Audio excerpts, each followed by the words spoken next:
Hello investor, कैसे हो आप? आई होप सब अच्छे होंगे। दोस्तों आज जिस स्टॉक की मैं बात करने वाला हूं, नाम तो आप ऊपर देख ही रहे होंगे, BSE, जिसका अभी शेयर प्राइस चल रहा है 2809-10 रुपए। ठीक है, और आज के दिन जहां पर इसमें काफी ज्यादा गिरावट देखने को मिल रही है, लगभग 12% के आसपास ये टूट चुका है। ठीक है, अब आगे कितना टूटेगा, आगे इसका फ्यूचर क्या है, क्या आप इसमें अभी इन्वेस्ट करने का सोच रहे हो या आप इसमें ऑलरेडी इन्वेस्टेड हो, क्या इसको होल्ड करना चाहिए या बेचकर निकल जाना चाहिए, सब कुछ दोस्तों इस वीडियो में डिस्कशन करने वाले हैं। क्या इसके फंडामेंटल रहेंगे, क्या इसकी बैलेंस शीट रहेगी, स्टॉक क्या ओवर वैल्यूड है, अंडर वैल्यूड है, सब कुछ दोस्तों इस वीडियो में आपको पता चलने वाला है। वीडियो को लास्ट तक देखना, और अगर वीडियो को लाइक नहीं किया तो लाइक कर देना, चैनल को सब्सक्राइब नहीं किया है तो सब्सक्राइब भी कर लेना। और अगर आपके भी मन में कोई अदर स्टॉक है जिसका आप एनालाइज करवाना चाहते हो, या जिस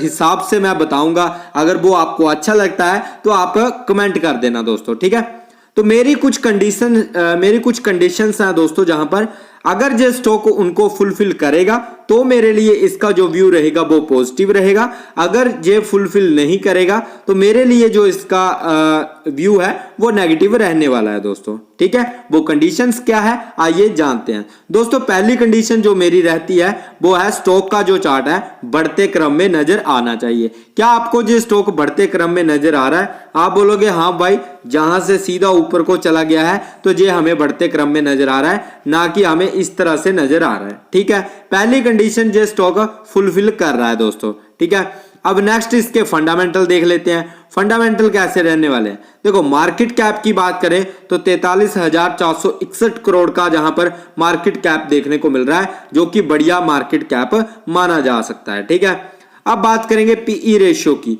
तो दोस्तों पीई रेशियो हमें कितना चाहिए? 20 से नीचे का चाहिए। जहां पर कितना हमें नजर आ रहा है? 56 का पीई रेशियो देखने को मिल रहा है, जो कि काफी ज्यादा है दोस्तों। ठीक है, तो ये कहीं ना कहीं एक हमें नेगेटिव पॉइंट देखने को मिला है। नेक्स्ट है पीबी रेशियो।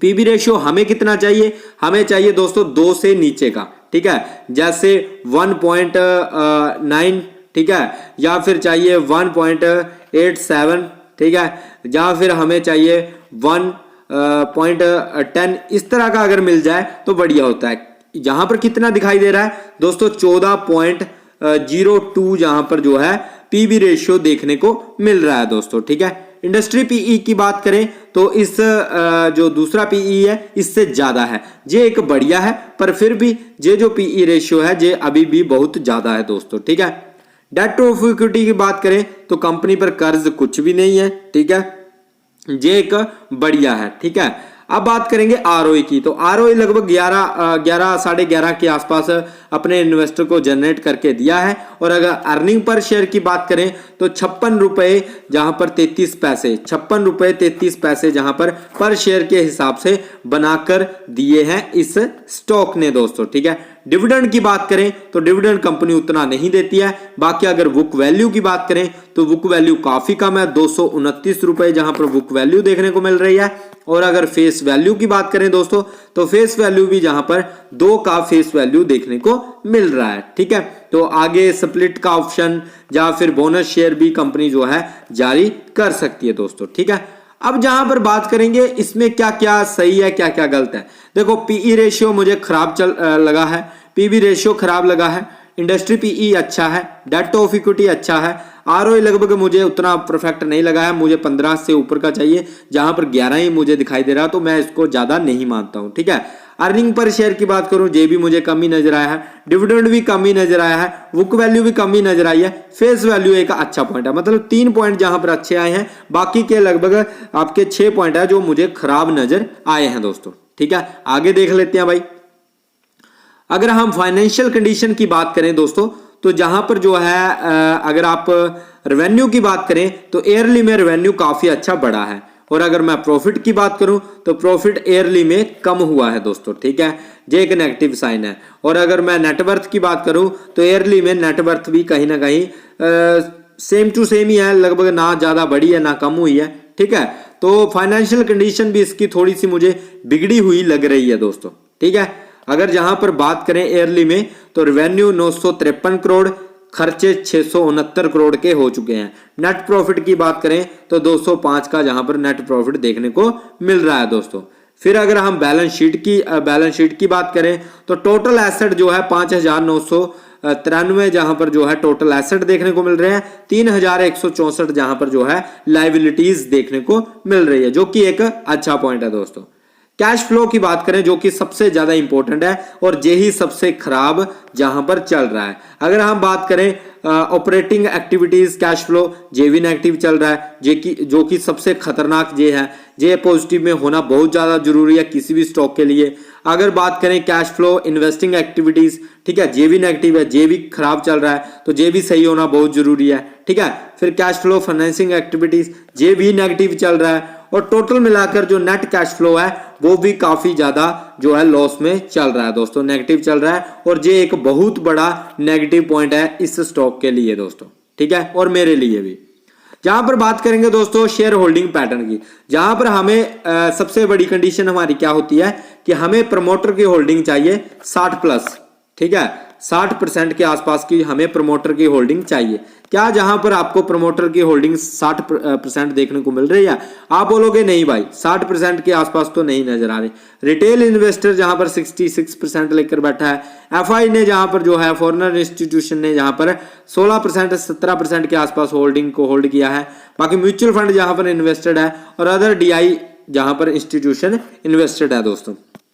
प्रमोटर की जहां पर होल्डिंग आपको देखने को नहीं मिलेगी। पर दोस्तों क्या ये स्टॉक अभी भी खराब है? तो दोस्तों आइए और ज्यादा इसकी नॉलेज ले लेते हैं और आज के दिन इतना क्यों टूटा है जे। तो दोस्तों इसकी कुछ न्यूज निकल कर आ रही है कि दरअसल शेयर बाजार में रेगुलेट करने वाली बॉडी सेबी की तरफ से कुछ इन्होंने इन पर फीस वगैरह का वो किया हुआ है, तो उसकी वजह से गिरा है जे, ठीक है। सेबी की तरफ से बीएसई को ऑप्शन कॉन्ट्रैक्ट को नेशनल वैल्यू के आधार पर गणना करते हुए एनुअल ट्रेड शुल्क पर रेगुलेटरी शुल्क देने के लिए कहा है, भाई इसको फीस वगैरह देने के लिए कहा है, जिसके बाद स्टॉक में गिरावट देखने को मिली है, ठीक है। तो वो इनका थोड़ा सा न्यूज के कारण ये गिरावट हुई है।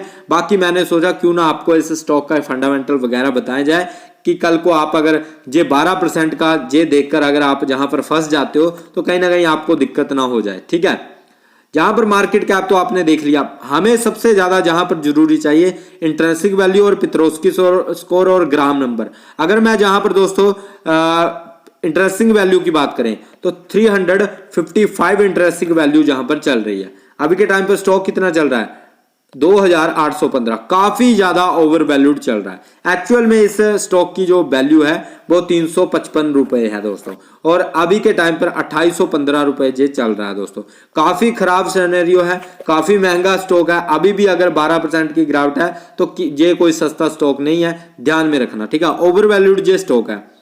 पेट्रोस्की स्कोर की बात करें तो दोस्तों 3 का पेट्रोस्की स्कोर है, जो कि मेरे लिए एक खराब संकेत है। तो दोस्तों जहां पर 2 से 3 संकेत जो मुझे नजर आ रहे हैं, तीनों के तीनों खराब है दोस्तों, ठीक है, ध्यान में रखना। बाकी कैश फ्लो तो ऑलरेडी जहां पर नेगेटिव चल रहा है दोस्तों, एक कैश फ्लो है जो बढ़िया चलना चाहिए कंपनी का, वो भी जहां पर तीनों के तीनों साइड जहां पर जो है नेगेटिव चल रही है दोस्तों। देखो दोस्तों किसी भी कंपनी का कैश फ्लो पॉजिटिव होना बहुत ज्यादा जरूरी है, जो कि मुझे जहां पर देखने को नहीं मिल रहा है दोस्तों, ठीक है। तो ये एक मेरे लिए बहुत बड़ा नेगेटिव पॉइंट है इस स्टॉक के लिए, ठीक है ना। अब दोस्तों जहां पर बात करेंगे स्कोर कार्ड की, परफॉर्मेंस हाई है, वैल्यूएशन हाई है, ओवर वैल्यूड जो स्टॉक है, जहां पर आप पढ़ भी सकते हो ओवर वैल्यूड जो स्टॉक चल रहा है। ग्रोथ की बात करें लो है, प्रॉफिटेबिलिटी की बात करें हाई है, एंट्री पॉइंट एवरेज है, गुड नहीं है, रेड फ्लैग भी जहां पर एवरेज है दोस्तों, ज्यादा कुछ है नहीं। बाकी लोअर इंडस्ट्री इबिटा की अगर बात करें जे भी नेगेटिव चल रहा है, lower industry net profit margin जे भी नेगेटिव में चल रहा है। तो ये दोनों सिनेरियो भी दोस्तों जहां पर नेगेटिव में चल रहे हैं। बैलेंस शीट की बात करें तो लोअर देन इंडस्ट्री डेब्ट ऑफ इक्विटी रेशियो जे अच्छा है, कंपनी पर कर्ज नहीं है। बाकी lower than industry current ratio जे भी दोस्तों जहां पर नेगेटिव चल रहा है। तो दोस्तों कहीं ना कहीं जहां पर बहुत ज्यादा नेगेटिविटी इस स्टॉक में फैली हुई है। अगर वोलेटिलिटी की बात करें तो वोलेटिलिटी भी काफी ज्यादा है, क्योंकि बाकी स्टॉक का अगर कंपैरिजन किया जाए तो दोस्तों जहां पर बीएसई लिमिटेड में काफी ज्यादा वोलेटिलिटी है, कभी स्टॉक ऊपर भाग जाता है, कभी नीचे आ जाता है, कभी ऊपर भाग जाएगा, कभी नीचे आ जाएगा। तो कहीं ना कहीं ये एक मैं मान सकता हूं कि अभी के टाइम पर तो दोस्तों खराब स्टॉक है मेरे लिए दोस्तों। बाकी आप अपना एनालाइज कर सकते हो, ठीक है। हालांकि बड़े प्लेयर इसमें इन्वेस्ट करके बैठे हुए हैं। जिस दिन बड़े प्लेयर ने पैसा निकालना स्टार्ट किया तो ये सीधा गिरेगा दोस्तों मुंह के बल, ठीक है। हालांकि जहां पर देखा जाए तो एफआई ने जहां पर अच्छी खासी होल्डिंग को बढ़ाया है, ठीक है। डीआई ने जहां पर अच्छी खासी होल्डिंग को बढ़ाया है। फिर अगर मैं बात करूं म्यूचुअल फंड ने भी जहां पर होल्डिंग को बढ़ाया है, ठीक है। फिर अगर मैं रिटेल की बात करूं तो रिटेल ने जहां पर निकलने की कोशिश करी है दोस्तों, ठीक है। और अगर म्यूचुअल फंड की बात करें तो Axis small cap fund growth direct plan इसमें 1.59 का वेटेज लेकर बैठा हुआ है। Tata digital India fund direct plan growth 2.37 का वेटेज लेकर बैठा हुआ है। निप्पॉन इंडिया जो कि काफी बढ़िया म्यूचुअल फंड है, ये भी 0.76% का जहां पर वेटेज लेकर बैठा हुआ है। तो म्यूचुअल फंड काफी बड़े बड़े म्यूचुअल फंड इसमें इन्वेस्ट करके बैठे हुए हैं, तो देख लेना आप, ठीक है। बाकी अगर डिविडेंड की बात करें तो डिविडेंड 12 रुपए प्रति शेयर दिया था 4 अगस्त 2023 को। फिर 23 जून को 2022 को 13 रुपए दिया है, 21 रुपए दिया है, 17 रुपए दिया है, 25 रुपए दिया है पर शेयर के हिसाब से ये जो है डिविडेंड कंपनी ने दिया हुआ है। अब दोस्तों काफी भाई बोल रहे होंगे कि भाई इस स्टॉक में अभी के टाइम पर इन्वेस्ट करना चाहिए या नहीं करना चाहिए। देखो मेरा अगर व्यू आप जानना चाहते हो तो मेरा व्यू तो इसके लिए नेगेटिव है दोस्तों, ठीक है। बाकी अगर आप खुद की रिसर्च कर सकते हो, क्योंकि ये जो वीडियो रहने वाला है जो एजुकेशन पर्पस के हिसाब से रहने वाला है। बाकी अगर आपको इन्वेस्ट करना है नहीं करना है वो अपनी यहाँ पर रिसर्च कर सकते हो, क्योंकि मेरा काम है बताना। जो मेरी कंडीशन है उनको जो स्टॉक फुलफिल नहीं कर रहा है तो मैं इसको इसमें कैसे अपनी पोजीशन बनाऊं, ठीक है ना। मार्केट में और भी बहुत ज्यादा कंपनीज है, ठीक है। तो कंपनीज की कमी नहीं है, मार्केट में हजारों कंपनीज हैं दोस्तों, ठीक है। तो कंपनीज की कमी नहीं है, तो इसलिए जरूरी नहीं है कि ऐसे स्टॉक में इन्वेस्ट कर दो जिसका कैश फ्लो नेगेटिव है, सब कुछ नेगेटिव है, इबिटा नेगेटिव है, सब कुछ नेगेटिव ही चल रहा है लगभग, ठीक है। तो इसी तरह से अगर इसमें जो है फीस वगैरह जो इसका जो न्यूज निकल कर आई है उसी की वजह से ये गिरावट देखने को मिली है दोस्तों, ठीक है।